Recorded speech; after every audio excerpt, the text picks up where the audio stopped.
Hey everybody, it's April, and today I want to share with you how plank became a part of my life, my daily life, and why you may want to make it a part of yours.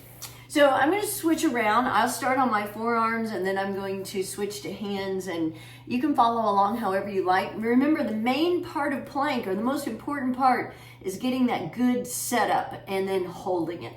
So I'm going to start on forearms. Wrap your hands around your biceps so you know you have the right distance between your arms. Then you can bring your forearms out in front of you and you can interlace fingers if you like, or you can just keep your hands flat. Pull your shoulders down your back, then lift your upper back, lift your chest, pull in your belly, come up on your toes, shift your weight forward slightly. The timer has begun, yay! And then once you're doing your plank, think about all that stuff again, that setup. Press into the floor again, broaden your upper back. So you're really separating your shoulders. Actively pull in your belly. I like to pretend like someone's punching me in the stomach. I don't mean that I enjoy the idea of someone punching me in the stomach, but I think that's a good analogy for how to make sure you're really pulling in your abs. Tighten up your glutes, press your heels back slightly. We're already at 33 seconds. So I like to hold for 5.5 minutes. You don't have to hold that long to get the benefits of plank. Again, the most important part is having that good setup. So I also like to have my camera to the side just to make sure my plank is what it's supposed to be. You want to make sure your abs or your hips aren't sagging or sticking up too high. That's another thing people do. Okay, so we're at 1 minute. I like to switch on the minute. So I'm switched to my hands. You do not have to switch. It's okay to switch as long as you're not switching the whole time. So that's why I said I like to do it on the minute. So I've planked with people before who switch and switch and switch and switch, and then you're not holding it at all if all you're doing is switching. So I started planking during COVID, during the lockdown. I was sitting on the couch kind of in a funk. Remember, we couldn't do anything, couldn't go to hot yoga, couldn't go get our hair done, couldn't go to the store. I mean, for the most part, you could, you had to wear a mask.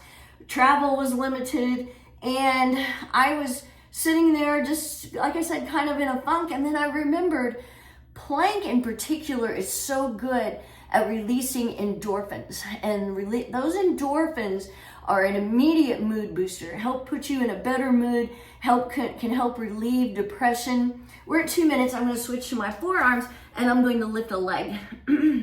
So, and remember, every time you switch, make sure everything's still got that good form going on.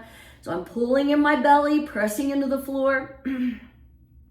So I started at 1 minute, and I held that for a week or so. I would hold almost every day, holding for 1 minute. And then I started adding on, like 15 seconds a week. I would add on some more time, maybe 10 seconds. I was in no rush. At 2:30, I'm switching my legs.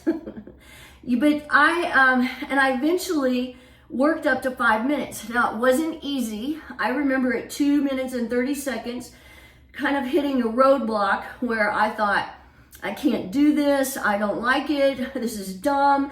Nobody cares how long I can hold a plank. But I cared. And once I got past that 2 minutes, 30 seconds, I was able to keep holding for some reason. It just kept going. I'm at 3 minutes, so I'm going to switch to side plank on my hands. Now, side plank on your hands, woo, my socks are kind of slipping, my tights on the mat. Oh dear. Keep lifting your hips up. Press the sole of your bottom foot toward the floor. But here's the thing, as I started planking and I worked up to my 5 minutes, well, then I had some things happen, like I had hip replacement surgery. And so I had to start all over again with my plank once I was in my recovery, or through my recovery. But I wanted to, I knew, I liked how strong I felt from planking. I liked how it made a difference in my body. It had made my arms so much stronger. It helped my handstands. And I wanted to maintain that. So I worked back up to it again.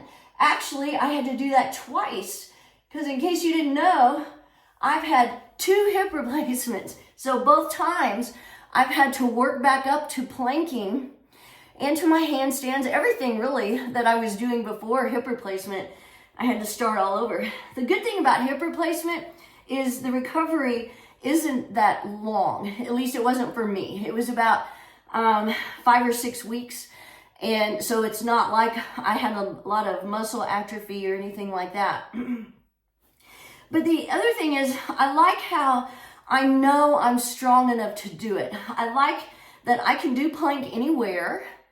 And I like that it's an easy, I mean, planking isn't easy, but it is how about a simple way to maintain, and a simple way to keep those endorphins going, to work on my core strength, to work on my arms. I mean, plank really has it going on. It also helps prevent things like prevents lower back pain. It's strengthening my wrists, strengthening my arms and my shoulders. It's just a great little workout. And I'm even perspiring a little bit now. So it is also cardiovascular. So I encourage you, maybe it's not plank, but find something that challenges you physically, and then work on it, practice and get better, and then keep doing it, and you won't regret it. It's just a great thing for here, but also for here. Have a great day.